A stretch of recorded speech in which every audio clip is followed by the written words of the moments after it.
Ajit web TV ਵੇਖ ਰਹੇ ਦਰਸ਼ਕੋ, ਤੁਹਾਡਾ ਹਾਰਦਿਕ ਸਵਾਗਤ ਹੈ ਜੀ। ਮੈਂ ਤੁਹਾਡਾ ਸਾਥੀ ਧਰਵਿੰਦਰ ਸਿੰਘ ਔਲਖ। ਦੋਸਤੋ, ਮੁਲਾਕਾਤਾਂ ਦੇ ਸਿਲਸਿਲੇ ਵਿੱਚ ਅੱਜ ਅਸੀਂ ਗੁਰੂ ਨਾਨਕ ਦੇਵ ਯੂਨੀਵਰਸਿਟੀ ਅੰਮ੍ਰਿਤਸਰ ਦੇ ਵਿੱਚ ਪਹੁੰਚੇ ਹਾਂ।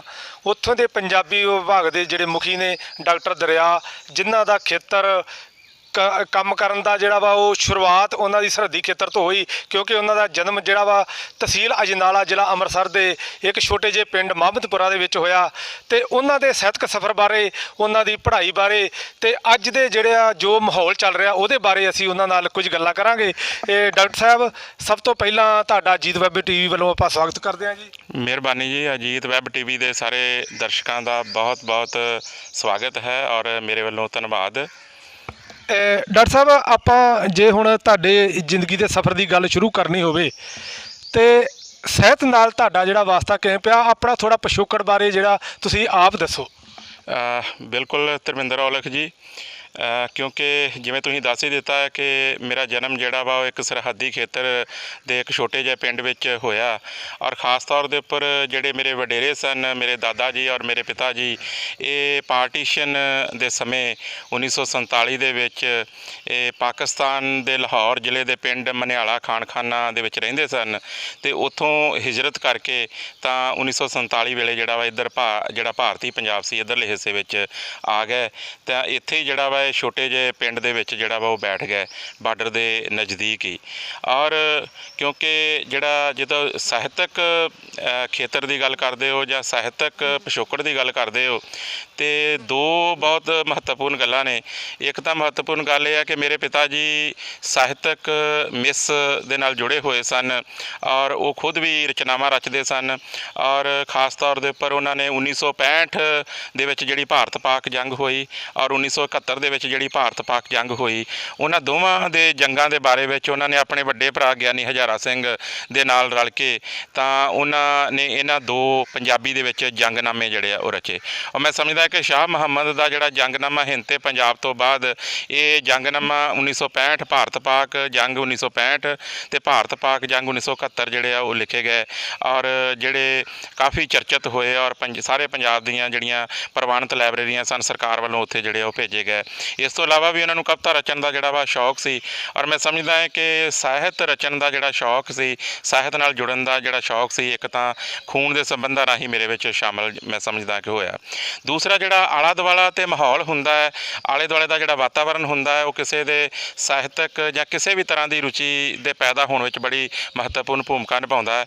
ਔਰ ਮੈਂ ਸਮਝਦਾ ਹਾਂ ਕਿ ਜਿਹੜਾ ਪ੍ਰੀਤ ਨਗਰ, ਕਿਉਂਕਿ ਸਾਡਾ ਪਿੰਡ ਜਿਹੜਾ ਵਾ ਉਹ ਪ੍ਰੀਤ ਨਗਰ ਤੋਂ 2.5 ਕਿਲੋਮੀਟਰ ਦੀ ਵਿੱਥ ਦੇ ਉੱਪਰ ਹੈ ਔਰ ਜਿਹੜਾ ਪ੍ਰੀਤ ਨਗਰ ਜਿਹਨੂੰ ਸਾਹਿਤਕਾਰਾਂ ਦਾ ਮੱਕਾ ਵੀ ਕਿਹਾ ਜਾਂਦਾ, ਜਿੱਥੇ ਸਰਦਾਰ ਗੁਰਬਖਸ਼ ਸਿੰਘ ਪ੍ਰੀਤਲੜੀ ਨੇ ਇੱਕ ਪ੍ਰੀਤਲੜੀ ਦਾ ਜਿਹੜਾ ਨਗਰ ਵਸਾਇਆ ਸੀ, ਇੱਕ ਸ਼ਹਿਰ ਦੀ ਕਲਪਨਾ ਕੀਤੀ ਸੀ ਔਰ ਜਿੱਥੇ ਫਿਰ ਪੰਜਾਬੀ ਸਾਹਿਤ ਦੇ ਵੱਡੇ ਵੱਡੇ ਹਸਤਾਖਰ ਜਿਨ੍ਹਾਂ ਦਾ ਜ਼ਿਕਰ ਤੁਸੀਂ ਸਾਰੇ ਜਾਣਦੇ ਹੋ, ਨਾਵਲਕਾਰ ਨਾਨਕ ਸਿੰਘ, ਬਲਰਾਜ ਸਾਹਨੀ ਵਰਗੇ ਔਰ ਸ਼ਿਵ ਕੁਮਾਰ ਬਟਾਲਵੀ ਵਰਗੇ ਔਰ ਹੋਰ ਵੀ ਬੜੇ ਸਾਹਿਤਕਾਰ ਇਸ ਧਰਤੀ ਦੇ ਉੱਪਰ ਰਹਿ ਕੇ ਗਏ ਔਰ ਉੱਥੋਂ ਪ੍ਰੀਤਲੜੀ ਮੈਗਜ਼ੀਨ ਦਾ ਨਿਕਲਣਾ, ਬਾਲ ਸੰਦੇਸ਼ ਮੈਗਜ਼ੀਨ ਦਾ ਨਿਕਲਣਾ ਔਰ ਕਿਉਂਕਿ ਮੇਰੀ ਪਹਿਲੀ ਤੋਂ ਲੈ ਕੇ ਅਤੇ 8ਵੀਂ ਤੱਕ ਦੀ ਵਿੱਦਿਆ ਜਿਹੜੀ ਹੈ ਉਹ ਪ੍ਰੀਤਨਗਰ ਦੇ ਮਿਡਲ ਸਕੂਲ ਦੇ ਨਾਲ ਜਿਹੜੀ ਜੁੜੀ ਹੋਈ ਸੀ। ਸੋ ਇਸ ਕਰਕੇ ਉਹ ਜਿਹੜਾ ਮਾਹੌਲ ਸੀ, ਉਹ ਆਲਾ ਦੁਆਲਾ ਸੀ, ਉੱਥੇ ਸਾਹਿਤਕ ਕਿਸਮ ਦੇ ਜਿਹੜੇ ਪ੍ਰੋਗਰਾਮ ਹੁੰਦੇ ਔਰ ਉਹਨਾਂ ਦਾ ਅਸਰ ਜਿਹੜਾ ਵਾ ਮੈਂ ਸਮਝਦਾ ਹੈ ਕਿ ਉਹ ਮੈਂ ਕਬੂਲਿਆ ਔਰ ਉਤੋਂ ਹੀ ਸਕੂਲ ਪੱਧਰ ਦੇ ਉੱਪਰ ਜਿਹੜੇ ਸਾਡੇ ਪੂਨਮ ਸਮੀਤ ਸਿੰਘ ਜੀ ਨੇ, ਜਿਹੜੇ ਅੱਜ ਕੱਲ੍ਹ ਪ੍ਰੀਤਲੜੀ ਦੇ ਸੰਪਾਦਕ ਨੇ, ਜਦੋਂ ਸਭ ਤੋਂ ਪਹਿਲਾਂ ਮੈਂ ਮੰਚ ਦੇ ਉੱਪਰ ਆਇਆ ਔਰ ਸਭ ਤੋਂ ਪਹਿਲਾ ਜਿਹੜਾ ਨਾਟਕ ਸੀ ਕਰਤਾਰਾ ਕੌਤਕੀ, ਉਹ ਸ਼੍ਰੀਮਤੀ ਪੂਨਮ ਸਮੀਤ ਸਿੰਘ ਹੁਣਾ ਨੇ ਮੈਨੂੰ ਜਿਹੜਾ ਵਾ ਨਿਰਦੇਸ਼ਨਾਂ ਦੇ ਅਧੀਨ ਉਸ ਮੰਚ ਦੇ ਉੱਪਰ ਜਿਹੜਾ ਵਾ ਮੰਚਿਤ ਕੀਤਾ। ਸੋ ਮੇਰੇ ਪਹਿਲੇ ਜਿਹੜੇ ਮੈਂ ਸਮਝਦਾ ਕਿ ਮੈਨੂੰ ਨਿਰਦੇਸ਼ਿਤ ਕਰਨ ਵਾਲੇ ਪੂਨਮ ਸਮੀਤ ਸਿੰਘ ਜੀ ਸਨ, ਜਿਹੜੇ ਪ੍ਰੀਤਲੜੀ ਪਰਿਵਾਰ ਦੇ ਨਾਲ ਜਿਹੜੇ ਜੁੜੇ ਹੋਏ ਸਨ। ਔਰ ਉਸ ਤੋਂ ਬਾਅਦ ਫਿਰ ਮੈਂ ਧਨੀਰਾਮ ਚਾਤਰਕ ਦਾ ਜਿਹੜਾ, ਜਿੱਥੇ ਲੰਬਾ ਸਮਾਂ ਧਨੀਰਾਮ ਚਾਤਰਕ ਰਿਹਾ ਲੋਪੋਕੇ ਪਿੰਡ ਵਿਖੇ, ਔਰ ਮੇਰੀ ਜਿਹੜੀ ਸੈਕੰਡਰੀ ਕਿਸਮ ਦੀ ਐਜੂਕੇਸ਼ਨ ਸੀ ਉਹ ਫਿਰ ਸਾਹਿਤਕਾਰ ਧਨੀਰਾਮ ਚਾਤਰਕ ਦੇ ਪਿੰਡ ਦੇ ਸਕੂਲ ਤੋਂ 12ਵੀਂ ਤੱਕ ਦੀ ਹੋਈ ਹੋਈ। ਔਰ ਉਸ ਤੋਂ ਬਾਅਦ ਫਿਰ ਮੈਂ ਖਾਲਸਾ ਕਾਲਜ ਅੰਮ੍ਰਿਤਸਰ, ਜਿਹੜਾ ਕਿ ਬੜਾ ਪੰਜਾਬ ਦਾ ਹੀ ਨਹੀਂ, ਭਾਰਤ ਦਾ ਹੀ ਨਹੀਂ, ਪੂਰੇ ਵਿਸ਼ਵ ਦਾ ਪ੍ਰਸਿੱਧ ਕਾਲਜ ਹੈ। ਔਰ ਹਰ ਕਿਸੇ, ਮੈਂ ਸਮਝਦਾ ਕਿ ਹਰ ਪੰਜਾਬੀ ਦੇ ਮਨ 'ਚ ਕਿਤੇ ਨਾ ਕਿਤੇ ਇੱਛਾ ਹੁੰਦੀ ਹੈ ਕਿ ਜੇ ਉਹ ਪੜ੍ਹੇ ਤਾਂ ਖਾਲਸਾ ਕਾਲਜ ਅੰਮ੍ਰਿਤਸਰ ਦੇ ਵਿੱਚ ਜਿਹੜਾ ਵਾ ਉਹਦੀ ਜਿਹੜੀ ਹੈ ਪੜ੍ਹਾਈ ਹੋਵੇ। ਸੋ ਮੇਰੀ ਇੱਛਾ ਵੀ ਇਹ ਪੂਰੀ ਹੋਈ ਔਰ ਮੈਂ ਉੱਥੋਂ ਗ੍ਰੈਜੂਏਸ਼ਨ ਕੀਤੀ। ਔਰ ਗ੍ਰੈਜੂਏਸ਼ਨ ਕਰਨ ਤੋਂ ਬਾਅਦ ਫਿਰ ਮੈਂ ਜਿਹੜਾ ਵਾ ਪੰਜਾਬੀ ਅਧਿਐਨ ਸਕੂਲ ਗੁਰੂ ਨਾਨਕ ਦੇਵ ਯੂਨੀਵਰਸਿਟੀ ਦੇ ਵਿੱਚ ਜਿਹੜਾ ਵਾ MA ਦੇ ਵਿੱਚ ਦਾਖਲਾ ਲਿਆ। ਔਰ ਫਿਰ MA ਦੇ ਵਿੱਚ ਦਾਖਲਾ ਲੈਣ ਤੋਂ ਬਾਅਦ ਮੈਂ MPhil ਵੀ ਇੱਥੋਂ ਕੀਤੀ, PhD ਵੀ ਇੱਥੋਂ ਕੀਤੀ ਅਤੇ ਪ੍ਰਮਾਤਮਾ ਦੀ ਕਿਰਪਾ ਦੇ ਨਾਲ ਜਿਹੜਾ ਵਾ ਉਹ 2006 ਦੇ ਵਿੱਚ ਮੈਂ ਇੱਥੇ ਹੀ ਅਸਿਸਟੈਂਟ ਪ੍ਰੋਫੈਸਰ ਦੇ ਤੌਰ ਦੇ ਉੱਪਰ ਇੱਥੇ ਨਿਯੁਕਤ ਹੋਇਆ ਅਤੇ ਹੁਣ ਮੈਨੂੰ ਇਸੇ ਹੀ ਵਿਭਾਗ ਦੇ ਮੁਖੀ ਦੇ ਤੌਰ ਦੇ ਉੱਪਰ ਸੇਵਾਵਾਂ ਜਿਹੜੀਆਂ ਨਿਭਾਉਣ ਦਾ ਮੌਕਾ ਜਿਹੜਾ ਵਾ ਉਹ ਮਿਲਿਆ। ਬਹੁਤ ਵਧੀਆ ਜੀ, ਤੁਸੀਂ ਆਪਣੀ ਜ਼ਿੰਦਗੀ ਦੇ ਸਫ਼ਰ ਬਾਰੇ ਬੜੀ ਖੂਬਸੂਰਤੀ ਨਾਲ ਸਾਨੂੰ ਜਾਣੂ ਕਰਵਾਇਆ। ਤੁਹਾਡਾ ਜਿਹੜਾ ਉਹ ਸਾਰਾ ਖੇਤਰ ਆ ਉਹ ਸਾਹਿਤਕਾਰਾਂ ਦੀ ਇੱਕ ਧਰਤੀ ਵਜੋਂ ਜਾਣਿਆ ਜਾਂਦਾ। ਅਤੇ ਡਾਕਟਰ ਸਾਹਿਬ, ਫਿਰ ਤੁਸੀਂ ਕਿੰਨੀਆਂ ਪੁਸਤਕਾਂ ਹੁਣ ਤੱਕ ਜਿਹੜੀਆਂ ਉਹ ਪੰਜਾਬੀ ਸਾਹਿਤ ਦੀ ਝੋਲੀ 'ਚ ਪਾਈਆਂ ਅਤੇ ਕਿਹੜੀ ਕਿਹੜੀ ਵੰਨਗੀ ਦੇ ਵਿੱਚ ਸਾਹਿਤ ਦੀਆਂ ਕਿਹੜੀਆਂ ਵਿਧਾ ਚੁਣੀਆਂ ਤੁਸੀਂ? ਦੇਖੋ ਜੀ, ਕਿਉਂਕਿ ਮੇਰਾ ਜਿਹੜਾ ਸੁਪਨਾ ਅਧਿਐਨ ਅਤੇ ਅਧਿਆਪਨ ਦਾ ਸੀ ਔਰ ਮੈਂ ਉਸ ਸੁਪਨੇ ਨੂੰ ਸਾਕਾਰ ਕਰਨ ਵਾਸਤੇ ਆਪਣੀ ਐਜੂਕੇਸ਼ਨ ਵੀ ਉਸ ਪਾਸੇ ਵੱਲ ਜਿਹੜੀ ਆ ਉਹ ਮੋੜੀ ਔਰ ਮੈਂ ਖੋਜ ਦੇ ਖੇਤਰ ਨਾਲ ਜੁੜਿਆ। ਔਰ ਕਿਉਂਕਿ ਜਿਵੇਂ ਪਹਿਲਾਂ ਦੱਸਿਆ ਕਿ ਮੇਰਾ ਪਿਛੋਕੜ ਜਿਹੜਾ ਵਾ ਉਹ ਇੱਕ ਜਿਹੜਾ ਸੱਭਿਆਚਾਰ ਪੰਜਾਬ ਦੀ ਲੋਕ ਧਾਰਾ ਸੀ, ਕਿਉਂਕਿ ਮੇਰੇ ਪਿਤਾ ਜੀ ਨੇ ਵੀ ਪੰਜਾਬ ਦੇ ਕਬੀਲਿਆਂ ਦੇ ਉੱਪਰ, ਜਦੋਂ ਡਾਕਟਰ ਕਰਨੈਲ ਸਿੰਘ ਥਿੰਦ ਇੱਥੇ ਪੰਜਾਬੀ ਵਿਭਾਗ ਵਿੱਚ ਪ੍ਰੋਫੈਸਰ ਸਨ ਅਤੇ ਉਹਨਾਂ ਨੇ ਇੱਕ ਪ੍ਰੋਜੈਕਟ ਜਿਹੜਾ ਵਾ ਪੰਜਾਬ ਦੇ ਟੱਪਰੀ ਵਸ ਕਬੀਲਿਆਂ ਨਾਲ ਜਿਹੜਾ ਵਾ ਉਹ ਜੋੜਿਆ ਸੀ ਔਰ ਜਿਹਦੇ ਵਾਸਤੇ ਜਿਹੜਾ ਫੀਲਡ ਵਰਕ ਕਰਨ ਲਈ ਉਹਨਾਂ ਮੇਰੇ ਪਿਤਾ ਜੀ ਨੂੰ ਦੀ ਚੋਣ ਕੀਤੀ ਔਰ ਜਿਨ੍ਹਾਂ ਨੇ ਰਾਜਸਥਾਨ ਅਤੇ ਹੋਰ ਖਿੱਤਿਆਂ ਵਿੱਚ ਪੰਜਾਬ ਦੇ ਵੱਖ-ਵੱਖ ਥਾਵਾਂ 'ਤੇ ਜਾ ਕੇ ਕਬੀਲਿਆਂ ਸੰਬੰਧੀ ਖੋਜ ਕੀਤੀ। ਉਹਦਾ ਇੱਕ ਮੈਂ ਸਮਝਦਾ ਕਿ ਵੱਡੀ ਗੱਲ ਇਹ ਵੀ ਹੈ ਕਿਉਂਕਿ ਮੇਰਾ ਅਤੇ ਮੇਰੇ ਪਰਿਵਾਰ ਦਾ ਜਿਹੜਾ ਪਿਛੋਕੜ ਹੈ ਉਹ ਇੱਕ ਕਬੀਲੇ ਦੇ ਨਾਲ ਸੰਬੰਧ ਰੱਖਦਾ ਸੀ ਔਰ ਉਸ ਕਬੀਲੇ ਨਾਲ ਸੰਬੰਧਿਤ ਹੋਣ ਕਰਕੇ ਹੀ ਜਦੋਂ ਮੈਂ ਇੱਥੇ MPhil ਦੇ ਵਿੱਚ ਦਾਖਲਾ ਲਿਆ ਤਾਂ ਮੇਰੇ ਅਧਿਆਪਕਾਂ ਨੇ, ਖਾਸ ਤੌਰ 'ਤੇ ਡਾਕਟਰ SP ਸਿੰਘ ਦਾ ਜ਼ਿਕਰ ਕਰਨਾ ਚਾਹਾਂਗਾ। ਉਹਨਾਂ ਦਾ ਮੇਰੇ ਜੀਵਨ ਵਿੱਚ ਬੜਾ ਹੀ ਬਹੁਮੁੱਲਾ ਯੋਗਦਾਨ ਹੈ ਔਰ ਮੈਨੂੰ ਯੂਨੀਵਰਸਿਟੀ ਲੈ ਕੇ ਆਉਣ ਵਾਲੇ ਵੀ ਡਾਕਟਰ SP ਸਿੰਘ ਹੀ ਸਨ। ਉਹਨਾਂ ਨੇ ਮੇਰੀ ਇਸ ਜਿਹੜੀ ਮੈਰਿਟ ਨੂੰ ਧਿਆਨ ਵਿੱਚ ਰੱਖਦਿਆਂ ਮੈਨੂੰ ਇੱਥੇ ਨੌਕਰੀ ਕਰਨ ਦਾ ਜਿਹੜਾ ਮੌਕਾ ਦਿੱਤਾ ਔਰ ਖਾਸ ਤੌਰ 'ਤੇ ਡਾਕਟਰ ਜੋਗਿੰਦਰ ਸਿੰਘ ਕੈਰੋਂ ਜਿਹੜੇ ਉੱਘੇ ਲੋਕਧਾਰਾ ਸ਼ਾਸਤਰੀ ਸਨ, ਜਦੋਂ ਮੈਂ ਉਹਨਾਂ ਦੇ ਸੰਪਰਕ ਵਿੱਚ ਆਇਆ ਤਾਂ ਉਹਨਾਂ ਨੇ ਮੈਨੂੰ ਲੋਕਧਾਰਾ ਅਤੇ ਸੱਭਿਆਚਾਰ ਦੀ ਖੋਜ ਕਰਨ ਵੱਲ ਪ੍ਰੇਰਿਆ ਔਰ ਖਾਸ ਤੌਰ 'ਤੇ ਕਬੀਲਿਆਂ ਦੀ ਖੋਜ ਕਰਨ ਵੱਲ ਪ੍ਰੇਰਿਆ। ਉਹਨਾਂ ਨੇ ਕਿਹਾ ਕਿ ਤੁਹਾਡੇ ਵਾਸਤੇ ਜਿਹੜਾ, ਕਿਉਂਕਿ ਤੁਸੀਂ ਉਸ ਖੇਤਰ ਨਾਲ ਸੰਬੰਧ ਰੱਖਦੇ ਹੋ, ਉਹਦੇ ਵਿੱਚ ਜੰਮੇ ਪਲੇ ਹੋ ਅਤੇ ਤੁਸੀਂ ਵਧੇਰੇ ਸੂਖਮਤਾ ਨਾਲ ਉਹ ਗੱਲਾਂ ਜਿਹੜੀਆਂ ਨੇ ਅਧਿਐਨ ਦਾ ਆਧਾਰ ਬਣਾ ਸਕਦੇ ਹੋ। ਸੋ ਉਹਨਾਂ ਦੀ ਪ੍ਰੇਰਨਾ ਨਾਲ ਔਰ ਫਿਰ ਡਾਕਟਰ ਗੁਰਮੀਤ ਸਿੰਘ ਇੱਥੇ ਲੋਕਧਾਰਾ ਦੇ ਨਾਲ ਜਿਹੜਾ ਵਾ ਅਧਿਆਪਨ ਕਰਦੇ ਸਨ, ਉਹਨਾਂ ਦੀ ਪ੍ਰੇਰਨਾ ਦੇ ਨਾਲ ਮੈਂ ਜਿਹੜਾ ਖੇਤਰ ਸੀ ਉਹ ਲੋਕਧਾਰਾ ਅਤੇ ਸੱਭਿਆਚਾਰ ਦੀ ਖੋਜ ਨਾਲ ਜੁੜ ਗਿਆ। ਸੋ ਉਸ ਖਿੱਤੇ ਵਿੱਚ ਹੀ ਫਿਰ ਮੈਂ ਕਬੀਲਿਆਂ ਨਾਲ ਸੰਬੰਧਿਤ ਸਭ ਤੋਂ ਪਹਿਲੀ ਜਿਹੜੀ ਪੁਸਤਕ ਸੀ ਮੇਰੀ 1997 ਦੇ ਵਿੱਚ ਛਪੀ, ਪੰਜਾਬ ਦੇ ਸਾਂਸੀ ਕਬੀਲੇ ਦਾ ਸੱਭਿਆਚਾਰ। ਔਰ ਇਸ ਪੁਸਤਕ ਨੂੰ ਜਿਹੜਾ ਵਾ 1998 ਦੇ ਵਿੱਚ ਭਾਸ਼ਾ ਵਿਭਾਗ ਪੰਜਾਬ ਦਾ ਜਿਹੜਾ ਰਾਜ ਜਿਹੜਾ ਅਵਾਰਡ ਹੁੰਦਾ ਡਾਕਟਰ ਅਤਰ ਸਿੰਘ ਲੋਚਨਾ ਪੁਰਸਕਾਰ ਜਿਹੜਾ ਵਾ ਉਹ ਦਿੱਤਾ ਗਿਆ। ਔਰ ਉਸ ਤੋਂ ਬਾਅਦ ਫਿਰ ਮੈਂ ਲਗਾਤਾਰ ਨਿਰੰਤਰ ਤੌਰ 'ਤੇ ਜਿਵੇਂ ਉਤਸ਼ਾਹ ਵੱਧ ਜਾਂਦਾ ਅਤੇ ਮੈਂ ਕਬੀਲਿਆਂ ਸੰਬੰਧੀ ਖੋਜ, ਸੱਭਿਆਚਾਰ ਦੇ ਵੱਖ-ਵੱਖ ਪੱਖਾਂ ਸੰਬੰਧੀ ਖੋਜ ਅਤੇ ਹੁਣ ਤੱਕ ਮੈਂ 12 ਪੁਸਤਕਾਂ ਜਿਹੜੀਆਂ ਨੇ ਪੰਜਾਬੀ ਲੋਕਧਾਰਾ, ਪੰਜਾਬੀ ਸੱਭਿਆਚਾਰ ਅਤੇ ਸਾਹਿਤ ਦੀ ਖੋਜ ਦੇ ਨਾਲ ਜੁੜੀਆਂ ਹੋਈਆਂ ਮੇਰੀਆਂ ਪ੍ਰਕਾਸ਼ਿਤ ਹੋਈਆਂ ਨੇ।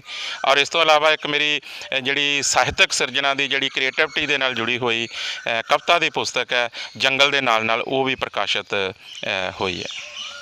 ਬਹੁਤ ਵਧੀਆ ਡਾਕਟਰ ਸਾਹਿਬ, ਤੁਸੀਂ ਆਪਣੇ ਸਾਹਿਤਕ ਸਫ਼ਰ ਬਾਰੇ ਸਾਨੂੰ ਜਾਣੂ ਕਰਵਾਇਆ।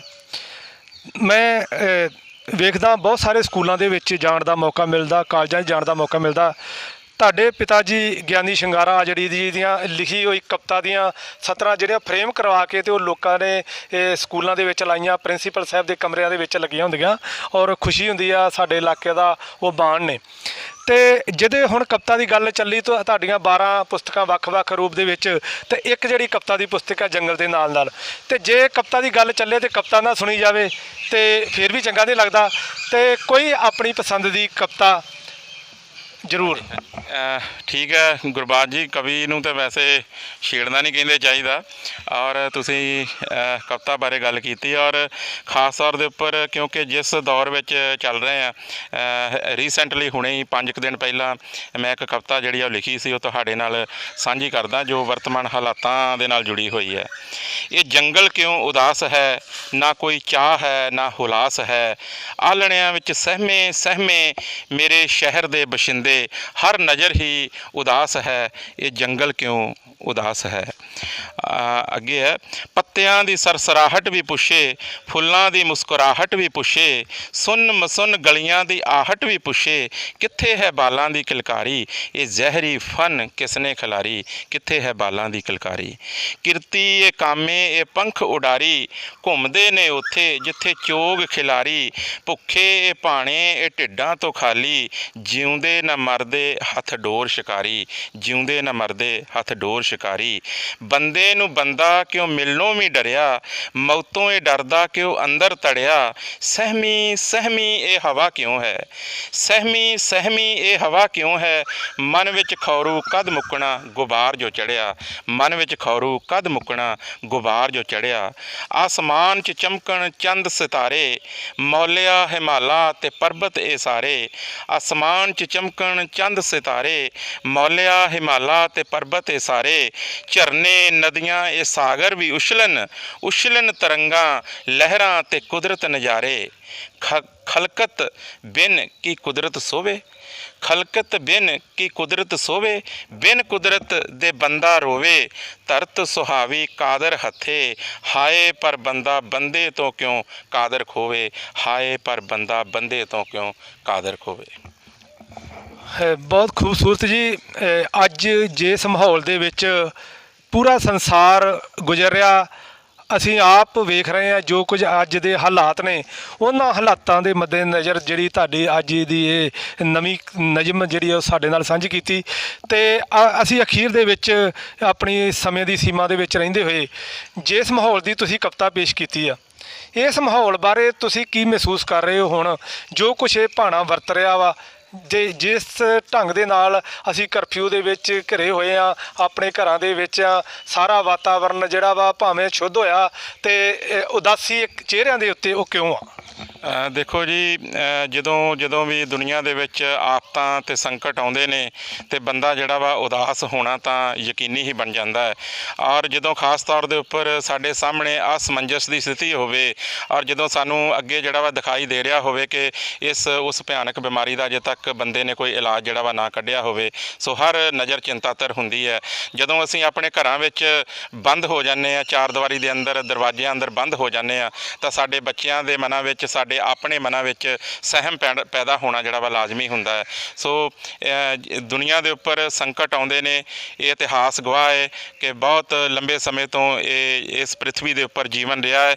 ਬੜੇ ਵੱਡੇ ਸੰਕਟ ਜਿਹੜੇ ਆ ਇਸ ਤੋਂ ਵੱਡੇ ਵੀ ਆਉਂਦੇ ਰਹੇ ਨੇ, ਅਤੇ ਸੰਕਟ ਦਾ ਇੱਕ ਸਮਾਂ ਹੁੰਦਾ ਹੈ, ਸਮੇਂ ਦੇ ਨਾਲ ਜਿਹੜੀ ਆ ਉਹ ਬਦਲਾਵ ਵੀ ਵਾਪਰਦੇ ਨੇ। ਸੋ ਜੇ ਸੰਕਟ ਆਇਆ, ਜੇ ਉਹ ਦਿਨ ਨਹੀਂ ਰਹੇ ਤਾਂ ਇਹ ਦਿਨ ਵੀ ਨਹੀਂ ਰਹਿਣੇ। ਨਿਸ਼ਚਿਤ ਹੈ ਕਿ ਕੁਝ ਸਮਾਜ ਵਿੱਚ ਤਬਦੀਲੀਆਂ ਜ਼ਰੂਰ ਵਾਪਰਨਗੀਆਂ। ਇਸ ਬਿਮਾਰੀ, ਭਿਆਨਕ ਬਿਮਾਰੀ ਦਾ ਜਦੋਂ ਪ੍ਰਕੋਪ ਇਸ ਸਮਾਜ ਵਿੱਚੋਂ ਹੌਲੀ ਹੌਲੀ ਹਟੇਗਾ ਤਾਂ ਉਹ ਸਮਾਜ ਦੇ ਵਿੱਚ ਕੁਝ ਬਦਲਾਵ ਜ਼ਰੂਰ ਜਿਹੜੇ ਆ ਮੈਂ ਸੋਚਦਾ ਕਿ ਵਾਪਰਨਗੇ। ਔਰ ਖ਼ਾਸ ਤੌਰ 'ਤੇ ਜਿਵੇਂ ਸਾਡੇ ਵਿਦਿਅਕ ਅਦਾਰੇ ਜਿਹੜੇ ਆ, ਦੇਖੋ ਤੁਸੀਂ ਕਿ ਕਿਵੇਂ ਸੁੰਨਸਾਨ ਪਈ ਹੋਈ ਹੈ ਔਰ ਉਦਾਸ ਨੇ, ਇਹ ਅਦਾਰੇ ਵੀ ਉਦਾਸ ਨੇ। ਔਰ ਮੈਂ ਸਮਝਦਾ ਕਿ ਆਉਣ ਵਾਲੇ ਸਮੇਂ ਵਿੱਚ ਫਿਰ ਰੌਣਕਾਂ ਪਰਤਣਗੀਆਂ, ਬਾਜ਼ਾਰਾਂ ਵਿੱਚ ਰੌਣਕਾਂ ਪਰਤਣਗੀਆਂ, ਮੰਦਰਾਂ ਵਿੱਚ ਰੌਣਕਾਂ ਪਰਤਣਗੀਆਂ, ਗੁਰੂ ਘਰਾਂ 'ਚ ਰੌਣਕਾਂ ਪਰਤਣਗੀਆਂ, ਵਿਦਿਅਕ ਅਦਾਰਿਆਂ ਵਿੱਚ, ਇਹ ਵੀ ਮੰਦਰ ਹੀ ਨੇ ਸਾਡੇ, ਇਹਨਾਂ ਵਿੱਚ ਰੌਣਕਾਂ ਪਰਤਣਗੀਆਂ। ਔਰ ਮੈਂ ਖਾਸ ਤੌਰ ਦੇ ਉੱਪਰ ਪੰਜਾਬੀ ਅਧਿਐਨ ਸਕੂਲ, ਜਿਸ ਦੇ ਵਿੱਚ ਮੁਖੀ ਦੇ ਤੌਰ 'ਤੇ ਸੇਵਾਵਾਂ ਨਿਭਾ ਰਿਹਾ, ਮੈਂ ਇਸ ਗੁਰੂ ਨਾਨਕ ਦੇਵ ਯੂਨੀਵਰਸਿਟੀ ਦੀ ਚੰਗੇ ਭਵਿੱਖ ਦੀ ਕਾਮਨਾ ਕਰਦਾ, ਇਸ ਦੀ ਖੈਰ ਸੁੱਖ ਮੰਗਦਾ, ਆਪਣੇ ਵਿਭਾਗ ਦੀ ਖੈਰ ਸੁੱਖ ਮੰਗਦਾ। ਔਰ ਮੈਂ ਸਾਰੇ ਪੰਜਾਬੀਆਂ ਨੂੰ ਇਹ ਵਿਸ਼ਵਾਸ ਦਿਵਾਉਣਾ ਹੈ ਕਿ ਪੰਜਾਬੀ ਅਧਿਐਨ ਸਕੂਲ ਪੰਜਾਬੀ ਭਾਸ਼ਾ, ਪੰਜਾਬੀ ਸਾਹਿਤ, ਪੰਜਾਬੀ ਸੱਭਿਆਚਾਰ ਅਤੇ ਲੋਕਧਾਰਾ ਦੀ ਸੇਵਾ ਲਈ ਦਿਨ ਰਾਤ, ਦਿਨ ਦੁੱਗਣੀ ਰਾਤ ਚੌਗਣੀ ਜਿਹੜੀ ਆ ਤਰੱਕੀ ਕਰ ਰਿਹਾ ਹੈ, ਅਤੇ ਆਉਣ ਵਾਲੇ ਸਮੇਂ ਦੇ ਵਿੱਚ ਵੀ ਇਹ ਇਸੇ ਤਰ੍ਹਾਂ ਹੀ ਨਿਰੰਤਰ ਆਪਣੀ ਸੇਵਾ ਜਿਹੜੀ ਅਸੀਂ ਜਾਰੀ ਰੱਖਾਂਗੇ। ਬਹੁਤ ਬਹੁਤ ਧੰਨਵਾਦ ਡਾਕਟਰ ਸਾਹਿਬ। ਪਿਆਰੇ ਦਰਸ਼ਕੋ, ਇਹ ਸਨ ਡਾਕਟਰ ਦਰਿਆ, ਜਿਨ੍ਹਾਂ ਨੇ ਆਪਣੇ ਸਾਹਿਤਕ ਸਫ਼ਰ ਬਾਰੇ ਔਰ ਅੱਜ ਦੇ ਮਾਹੌਲ ਬਾਰੇ ਜਿੱਥੇ ਕਵਿਤਾ ਪੇਸ਼ ਕੀਤੀ, ਉਹਨਾਂ ਨੇ ਸਾਰਾ ਅੱਜ ਦਾ ਜੋ ਮਾਹੌਲ ਹੈ, ਜੋ ਵਾਤਾਵਰਨ, ਉਹਦੇ ਬਾਰੇ ਬਹੁਤ ਸੋਹਣੀਆਂ ਗੱਲਾਂ ਕੀਤੀਆਂ। ਅਤੇ ਇੱਥੇ ਹੀ ਦੋਸਤੋ ਚਾਹੁੰਦੇ ਹਾਂ ਇਜਾਜ਼ਤ। ਮੈਂ ਤੁਹਾਡਾ ਸਾਥੀ ਧਰਵਿੰਦਰ ਸਿੰਘ ਔਲਖ, ਮੇਰੇ ਨਾਲ ਮੇਰੇ ਸਹਿਯੋਗੀ ਪੱਤਰਕਾਰ ਬਲਦੇਵ ਸਿੰਘ ਕੰਬੋ। ਤੁਸੀਂ ਵੇਖਦੇ ਰਹੋ ਅਜੀਤ ਵੈਬ ਟੀਵੀ। ਧੰਨਵਾਦ, ਸ਼ੁਕਰੀਆ, ਸਤਿ ਸ੍ਰੀ ਅਕਾਲ। ਦੇਸ਼ ਦੁਨੀਆ ਤੇ ਕਰੋਨਾ ਮਹਾਮਾਰੀ ਦਾ ਅਸਰ। ਇਹ ਜ਼ਰੂਰੀ ਹੈ ਕਿ ਤੁਹਾਨੂੰ ਮਿਲੇ ਸਹੀ ਜਾਣਕਾਰੀ ਅਤੇ ਪਤਾ ਹੋਵੇ ਸੱਚੀ ਖਬਰ। ਅਜੀਤ ਵੈਬ ਟੀਵੀ ਦੇ ਸੈਂਕੜੇ ਪੱਤਰਕਾਰਾਂ ਦੀ ਹੈ ਹਰ ਪਲ, ਹਰ ਜਗ੍ਹਾ ਤੇ ਹਰ ਸਥਿਤੀ ਤੇ ਪੈਣੀ ਨਜ਼ਰ। ਪਿੰਡ, ਕਸਬਾ, ਸ਼ਹਿਰ ਹੋਵੇ ਜਾਂ ਦੇਸ਼ ਵਿਦੇਸ਼, ਅਸੀਂ ਜੁੜੇ ਹਾਂ ਤੁਹਾਡੇ ਨਾਲ ਅਖਬਾਰਾਂ ਤੇ ਸੋਸ਼ਲ ਮੀਡੀਆ ਰਾਹੀਂ। ਕਲਮ ਦੀ ਤਾਕਤ ਤੇ ਵੈਬ ਟੀਵੀ ਦੇ ਮਾਧਿਅਮ ਦੇ ਨਾਲ ਹਰ ਜਨ ਤੱਕ ਪਹੁੰਚਾਵਾਂਗੇ ਹਰ ਮਨ ਦੀ ਆਵਾਜ਼। ਹਰ ਆਮੋ ਖਾਸ ਤੇ ਹਕੂਮਤ ਨੂੰ ਵੀ ਕਰਾਂਗੇ ਸਵਾਲ ਜਵਾਬ। ਆਪ ਨਹੀਂ ਤਾਂ ਪਹੁੰਚੇਗੀ ਸਾਡੀ ਵੀਡੀਓ ਕਾਲ। ਅਫਵਾਹਾਂ ਤੋਂ ਬਚੋ ਅਤੇ ਸੱਚੀਆਂ ਤੇ ਸਹੀ ਖਬਰਾਂ ਦੇ ਲਈ ਜੁੜੇ ਰਹੋ ਅਜੀਤ ਵੈਬ ਟੀਵੀ ਦੇ ਨਾਲ।